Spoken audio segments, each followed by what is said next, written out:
Boa noite, Fernanda. Parabéns, mais um ano de vida, viu? Muita obrigada. Saúde, muita paz pra você. Boa noite aos ouvintes do programa, tô de olho. E boa noite, meu amigo Thiago. Olha aqui, tá mexendo na câmera pra deixar a gente bonitão. Olha, vamos começar falando do Fortaleza, que infelizmente ontem foi eliminado da Copa Sul-Americana nas quartas de final. Perdeu novamente o jogo, perdeu por 3-0. Foi uma derrota acachapante. Primeiro tempo que começou com um jogo bem equilibrado, né, das duas equipes chegando ao ataque, o Fortaleza tentando... A bola tava muito equilibrada também. Isso, o Fortaleza tentando ali com seus chutes de fora da área, apesar do Corinthians ter tido a melhor chance no primeiro tempo, que foi a do Coronado, de frente pro João Ricardo, mas foi um jogo, no geral, no primeiro tempo foi bem equilibrado. No segundo tempo, o Fortaleza começou melhor que o Corinthians, o Vojvoda botou o time pra cima, colocou o Caleb, deixou o time mais ofensivo, e o Fortaleza criou até as melhores chances no comecinho do primeiro tempo, do segundo tempo. Inclusive teve aquela chance do Renato Kaiser, que acabou desperdiçando, e ali, com aquela desperdiçada do Renato Kaiser, o jogo degringolou pro Fortaleza. O Fortaleza sentiu o gol perdido, logo em seguida tomou o gol do Romero, depois o Corinthians... Enquanto o Fortaleza estava ali meio ainda sentindo o gol, o Corinthians aproveitou. O Fortaleza, né? O Fortaleza aproveitou, o Corinthians aproveitou para fazer o segundo gol. E aí foi fim de festa, fim de jogo mesmo. O Fortaleza já não reagia mais, já não conseguia mais chegar ao ataque e o Corinthians aproveitou. O placar agregado acabou de 5-0, então a gente não tem como dizer que foi uma eliminação injusta, foi uma eliminação justíssima, sim, até mesmo pela apresentação do Corinthians nos dois jogos. O Corinthians foi melhor que o Fortaleza nos dois jogos, a gente não tem o que questionar. Indiscutível. Essa foi a primeira vez que o Fortaleza foi eliminado da competição da Copa Sul-Americana com 2 derrotas. Né? Então, foi um tabu que infelizmente não era o tabu que a gente queria que fosse quebrado. Pois é, né? A gente queria que fosse quebrado o tabu do Fortaleza não ter vencido na Neoquímica Arena. E também foi a terceira derrota do Fortaleza em 2024 por 3 gols de diferença. A primeira foi contra o Cuiabá, as outras duas, né, foram contra o Cuiabá por 5-0 no Brasileirão e contra o Nacional Potosí na fase de grupos da Copa Sul-Americana, quando o Fortaleza perdeu por 4-1. Na coletiva, o Vojvoda, junto com o Renato Kaiser, ele admitiu que o Fortaleza não esteve bem nos dois jogos, principalmente no jogo da Arena Castelão. E aí nós vamos ouvir o que ele falou.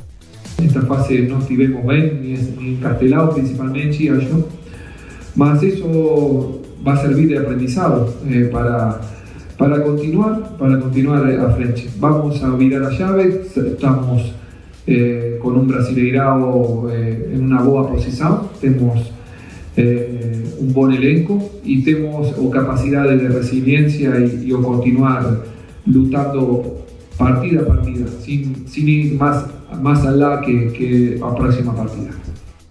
Olha, mas nem tudo é ruim. Por quê? Fortaleza sai dessa competição com 14 milhões no bolso, certo? Queria só 1.000. Eu queria só um milhãozinho aí. E também o Fortaleza sai com uma campanha que não foi ruim. São 10 jogos, 5 vitórias, 2 empates e apenas 3 derrotas. 2 dessas derrotas foram para o Corinthians. Então foi uma campanha boa do Fortaleza. A gente não pode também só porque foi eliminado dizer que tudo foi errado, tudo foi ruim. Acho. Né? E assim, apesar que quando eu vi a escalação eu já fiquei triste. Lembra que ontem nosso ouvinte pode até lembrar que nós trouxemos uma escalação e a escalação feita por Vojvoda foi totalmente oposta daquilo que todo mundo se imaginava. Então... foram algumas alterações em relação à provável escalação, tiveram algumas alterações. Mas talvez a que mais me surpreendeu, que eu realmente não esperava, foi a entrada do Renato Kaiser como titular e o Lucero no banco. E a gente tava até conversando em off à tarde, né? Que como é que se deixa um Lucero, jogador da importância dele, na reserva, num jogo tão decisivo como o jogo que era o jogo de ontem contra o Corinthians. Tanto que assim, pelo menos o Breno Lopes era pra ter entrado, porque quando ele entrou no segundo tempo, ele conseguiu mostrar mais força ali, mas infelizmente não deu, apesar do Fortaleza ter sido eliminado da Sul-Americana, segue no Brasileirão, ali na briga pela liderança, pra conquistar o título. Então, assim, apesar de por um lado estar ruim, por outro não está tanto. Foi um jogo, foi um erro de cálculo da parte do Vojvoda nessa questão, e no mata-mata não pode se ter esse tipo de erro porque acaba sendo eliminado, né, Vitor? Exatamente. Então, assim, a gente não pode dizer que o ano do Fortaleza foi péssimo. Não. E resumir o ano do Fortaleza é essa eliminação contra o Corinthians. O Fortaleza ainda faz um bom ano, ainda tem jogado muita bola e tem que torcer agora para que o Fortaleza termine da melhor forma possível o ano de 2024. O Fortaleza pode ir até para Libertadores já, direto, né, Vitor? Exatamente, é muito provável. Eu acho que o Fortaleza vai para Libertadores direto, tá na terceira posição, confortável, 4 pontos de distância pro Flamengo, que é o quarto colocado, né? Vale lembrar que ainda há a possibilidade de abrir mais uma vaga, porque tem time brasileiro na Libertadores, o próprio Botafogo, por exemplo, tá brigando e pode abrir uma vaga a mais na Libertadores, e aí a chance do Fortaleza aumenta e muito de ir pra Libertadores, pra fase de grupos logo direto, sem passar pelos playoffs. Fortaleza encerrado? Encerrado. Vamos falar de que agora? Do Ceará? Rapidamente vamos falar do Ceará, porque o Ceará apresentou hoje o goleiro Luiz Daniel, chega do Floresta. Esse goleiro tem 31 anos, estava jogando na Série C com o Floresta e já trabalhou com o Léo Condé lá no Sampaio Corrêa. Foi inclusive o Léo Condé que indicou o Luiz Daniel para o Ceará, e ele disse que estava treinando em São Paulo, mantendo a forma física após o fim da primeira fase da Série C, quando o Floresta encerrou a participação. E na coletiva ele falou que se o Léo Condé precisar dele, ele já está apto para entrar em campo, inclusive na próxima partida contra o Brusque. Enrolado. Questão do tempo sem jogar, né? Não tem nem 2 meses que eu fiz a última partida, então não influencia muito. Eu estava treinando em São Paulo. Aqui, antes de ir embora também, estava treinando, não fiquei muito tempo em São Paulo, fiquei só 2 semanas. Se precisar, eu estou apto.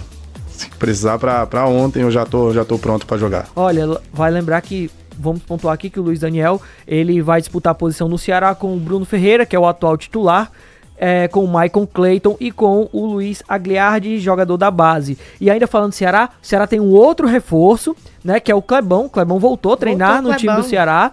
Ele ficou 11 meses e 3 dias afastado por doping, mas ele já voltou a treinar porque ele recebeu uma autorização, tendo em vista que faltam menos de 60 dias para o fim da suspensão dele. E a gente também tem que pontuar que, apesar desse retorno, o Ceará não deve inscrever ele na Série B desse ano, ou seja, ele só deve entrar em campo pelo Ceará em 2025, se o Ceará renovar o contrato, porque o contrato dele acaba em dezembro de 2024. Vamos aguardar as cenas dos próximos capítulos sobre a vida do Clebão no Ceará. Vitor, muito obrigada pela participação de hoje. Você volta amanhã? Amanhã com mais informações.